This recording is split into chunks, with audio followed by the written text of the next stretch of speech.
sou a professora Cléo. Estamos dando início ao nosso primeiro bate-papo do nosso canal. Temos convidada a Aline Costa, ela é mestre em Relações Raciais e ainda estamos na semana de comemoração ao Dia Nacional da Consciência Negra, que foi o dia 20 de novembro. Nasci em Juboés, Piauí, sou formada em Letras pela Universidade Federal do Pará. Hoje sou professora de língua portuguesa e faço História pela UEG. Gostaria que você falasse também um pouquinho da sua trajetória. Claro, com prazer. Primeiro agradecer o convite, é um prazer estar aqui com você. Certamente esse canal tende muito a contribuir e é uma honra poder participar e partilhar um pouco da minha trajetória. Então, meu nome é Aline, eu moro aqui no Distrito Federal, sou de Sobradinho, fiz faculdade de Pedagogia pela Universidade de Brasília e fiz o meu mestrado no Rio de Janeiro, no Cefet, em Relações Raciais. Então, eu já debato a questão racial já desde a graduação. E também não só pesquiso a área, como também atuo nos movimentos sociais. Então, durante a universidade eu fiz parte de um grupo chamado Afroatitude. Quando saí, ainda era jovem, né? Então participei de um outro grupo chamado Fórum de Juventude Negra. E atualmente eu faço parte do Movimento Negro Unificado. Todos falam que o nosso país não tem racismo. Como é que você vê essa questão? Nós vivenciamos o racismo, a injúria racial. Você já sofreu algum tipo de injúria racial, de racismo? Então, a primeira coisa que a gente tem que entender é que essa ideia de que não existe racismo no Brasil foi uma ideia criada e defendida pelo governo. Então, dentro da década de 30, pós-abolição, o Brasil queria criar uma outra imagem. Então, assim, de um país civilizado, que não tinha mais escravidão. E uma forma criada foi de dizer que aqui brancos, negros e índios conviviam harmoniosamente. Então, a gente tem desde literaturas que afirmavam isso, como a gente também tinha políticas públicas para trazer essa ideia. Então, sempre quando ia se falar de racismo, era um assunto que o governo proibia.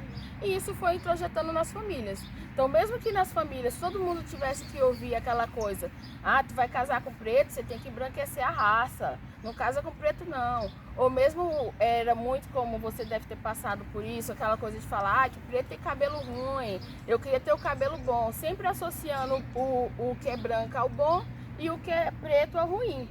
Então, isso sempre esteve presente na nossa sociedade, mas a gente não podia chamar de racismo. Então, foi durante muitas décadas necessárias para a gente começar a dizer que tanto os dados estatísticos quanto as nossas relações mesmo sempre negaram direitos à população negra. Eu já sofri na escola, né? A gente sempre era associada ao que é ruim, como eu falei, né? Então a menina negra é sempre a bruxa, as brancas é sempre convidadas a fazer o papel de princesa, ou o menino negro é sempre, ou ele é o jogador de futebol, ou ele é o ladrão. Ele nunca é o bonzinho, sempre associado a coisas ruins.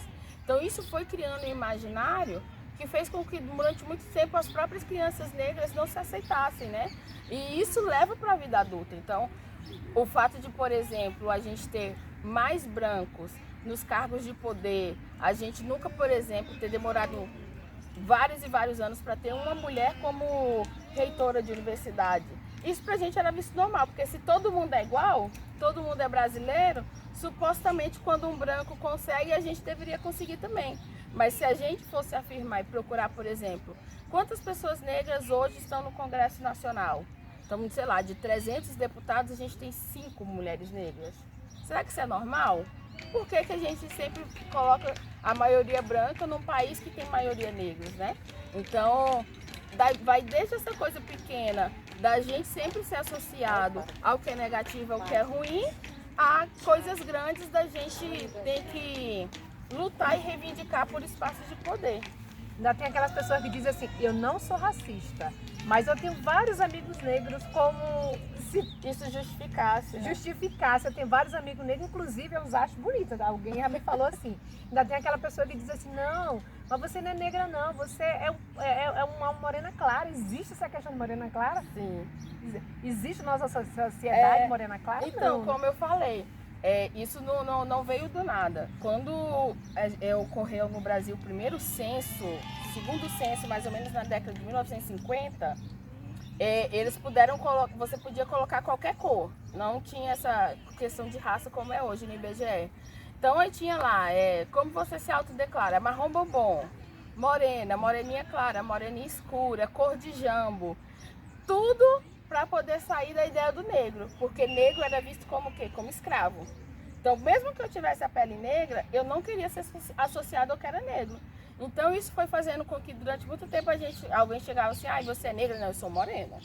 Ou mesmo o contrário, por exemplo, eu lembro de várias vezes na própria universidade e tal, eu falar, não, eu sou uma mulher negra. Não, você não é mulher negra, não.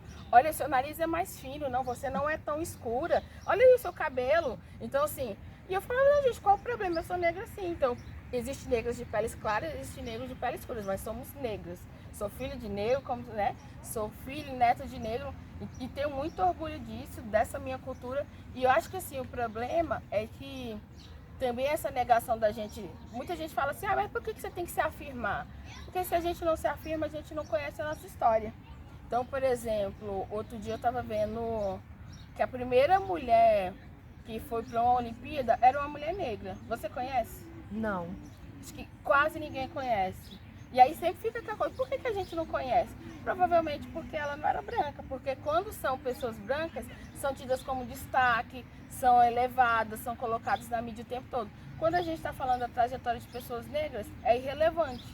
Então, muito da nossa trajetória fica escondida, ficou no passado. Então, a importância de a gente estar hoje, assim, se afirmando como mulher negra, é para que as que vierem depois, por exemplo, sua filha, outras pessoas, possam ver na gente referência e não ter vergonha de se assumir, como em algum momento a gente já teve. Sem falar que todos nós sofremos mistura, né? Hoje a minha filha pode dizer que ela é mestiça, né? Porque eu sou negro, o pai dela é branco, então não temos assim, somente você é só negro, você é só branco. Mas tem muita gente que associa simplesmente a nossa pele aos nossos traços. Mas tem muita gente de cor clara que realmente tem os traços de negro e não se autodeclaram negro, né? Tem uma pele clara, tem um cabelo bom, né? Entre aspas, como assim dizem. Mas infelizmente, em pleno século XXI, mais de 100 anos de abolição assim, da escravatura, e aqui e acolá nós estamos vendo voltar esse movimento, né, de racismo, não só no Brasil e no mundo. Como é que você, enquanto esse movimento, vê essa questão? Então, pra gente, na verdade a gente não acha que está voltando ou que está aumentando. Só está sendo filmado, né? A diferença é que antes isso acontecia, e aí, por exemplo, se eu falasse sofri racismo, aí já ia vir alguém perguntar, mas será que foi mesmo? Será que não é coisa da sua cabeça? Você mesmo que se discrimina. Agora, como tem vídeos, como eu falei, tem dados, isso tá na televisão, então fica mais fácil da gente perceber. Mas, por exemplo, a gente viu como aconteceu semana passada o assassinato de um homem negro dentro de um supermercado. Aí muita gente ficou horrorizada, aquilo pareceu ser muito brutal. Mas o Brasil mata um jovem negro a cada 23 minutos. Então, assim, a mortalidade de pessoas negras no Brasil é maior do que, por exemplo, num lugar que tem guerra, na Síria. Isso não estou inventando não, está nos dados do próprio governo, você pode comparar de vários pesquisadores.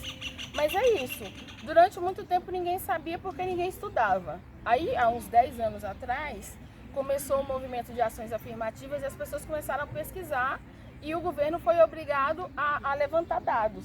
Então, a partir do momento que vocês têm dados e tem gente pesquisando, fica evidente. Mas mesmo assim isso não chegava para outras pessoas. Aí à medida que as pessoas começaram a filmar a violência policial, o assassinato, como foi lá nos Estados Unidos, isso provoca uma revolta, né? Então era diferente de eu pegar um livro e ver assim, nossa, morreu mais uma pessoa hoje. Quando eu vejo o vídeo dessa pessoa morrendo, isso causa revolta. Então o que eu acho é que está tendo uma reação maior e as pessoas que antes tinham vergonha de dizer que eram racistas, hoje não tem mais. Você citou aí, por exemplo, um dizer, né? Eu lembro que uma das pesquisas que eu utilizei em 2001, eu estava na universidade mais ou menos em 2008 e em 2001 saiu uma pesquisa que era assim, você acha que existe racismo no Brasil? 90% das pessoas responderam que sim. E aí, você conhece alguém racista ou você se considera racista? Menos de 2%. Então, assim, era aquela coisa, o Brasil era um país de racista, sem pessoas racistas. Então, quem é que comete racismo, né? Então, era aquela coisa que ninguém era mal visto, né? Eu falar que era preconceituoso, eu chegar aqui e te xingar, era uma coisa que era mal visto. Então, por mais que eu pensasse, falasse, por exemplo, como um certo político falou assim, meus filhos jamais casariam com uma mulher negra porque eu os eduquei bem. Ele falou isso numa entrevista.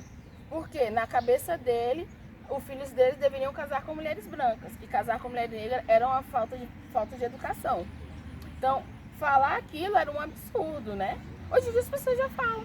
Eles não estão mais nem aí. Então, por exemplo, como teve da padaria em São Paulo, que a mulher chegou e xingou a empregada, como foi o cara do iFood, que ele falou assim, você tem inveja de mim, da minha casa, você tem inveja da minha cor da pele. Então, hoje em dia, infelizmente, também as pessoas racistas perderam a vergonha. Então, parece que está tudo mais acirrado. Mas quem é negro sempre ouviu isso. Quem é negro sempre sentiu isso. Aline, muito interessante. Peço que você continue conosco. Vamos dar um intervalo e já voltamos.